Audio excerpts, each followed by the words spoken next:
Bonjour Michel. Oh, bonjour Eric. Bonjour à tous. C'est bien que tu sois passé. Devine ce qui m'arrive. Trouvé. Porte à persienne. Tout juste. Encore une. Eh oui, encore.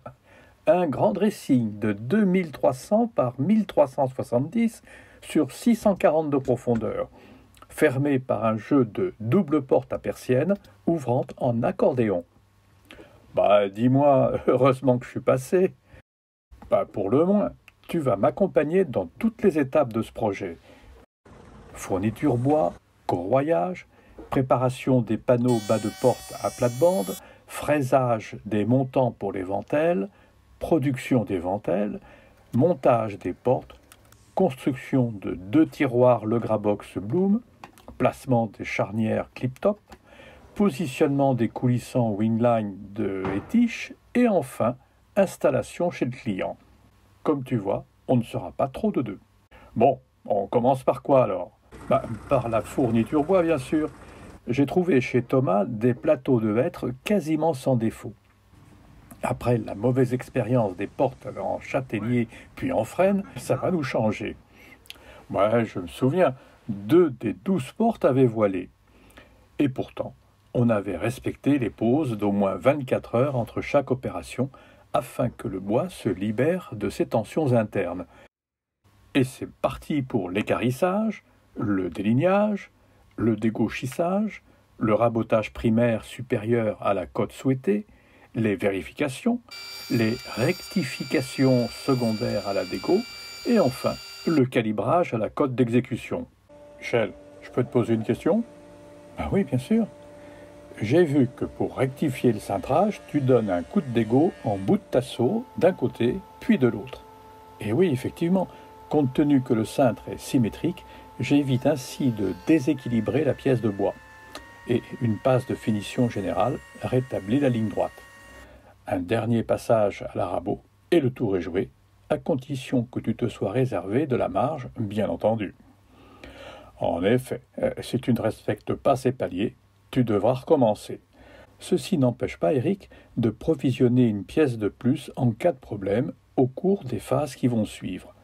T'as raison, effectivement. Mais dis-moi, 2,28 m fini, ça va en faire des ventelles. Eh oui, 51 par porte et j'en ai 4. Soit, en théorie, 61 mètres linéaires sans compter les chutes. Bonjour les copeaux. J'ai pesé la fourniture à l'arrivée, 123 kg brut. À la pesée finale, 8,35 kg. Fois 4 portes, plus les plaintes, 34 kg, ça représente 27% de la matière brute.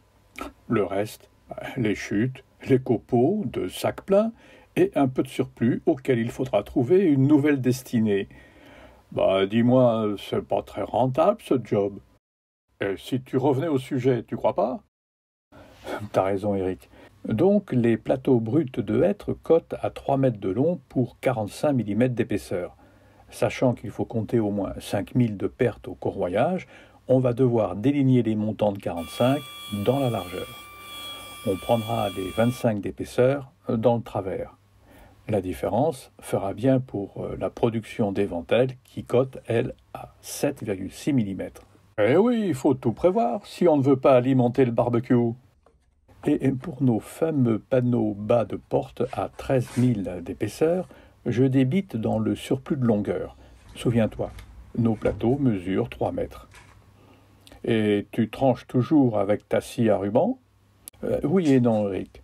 Je te propose une technique mixte. D'abord, passage par la scie à format montée d'une lame de débit pour éviter les brûlures. Bien entendu, il faut retirer le capot d'aspiration et descendre le couteau diviseur pour ne pas se retrouver bloqué.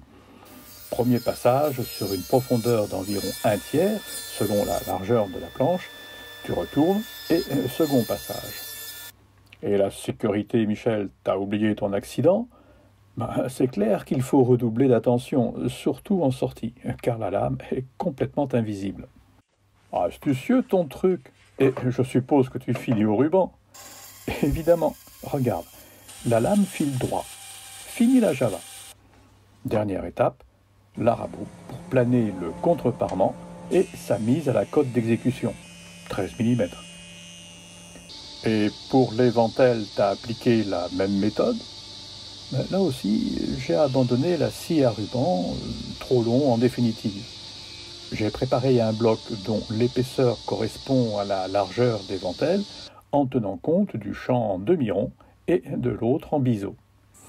Ah, j'ai compris. Tu l'as débité en tranches de salami.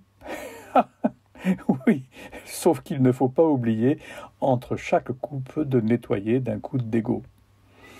Et voilà, Eric, on perd un peu de matière, mais au final, pour sûr, plus efficace et plus rapide.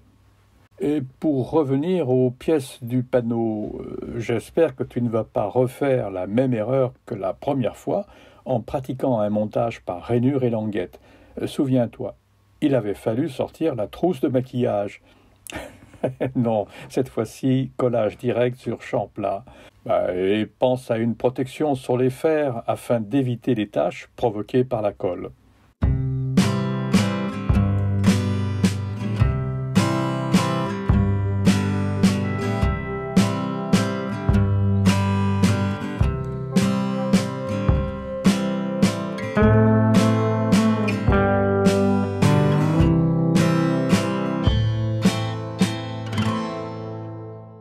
À présent, tu vas toi-même procéder au fraisage des plates-bandes. Bon, t'es sûr? Mais on a déjà fait ça pour la cuisine d'été, porte-en-chêne et plate-bande à doucine. Tu te souviens pas? Je crois que ma mémoire s'embrouille grave. T'inquiète, l'une des qualités de la mémoire, c'est justement l'oubli. T'as raison, parfois, c'est aussi bien mérité. Bon, à demain, ça colle? Allez, salut Eric. Salut Michel, salut à tous.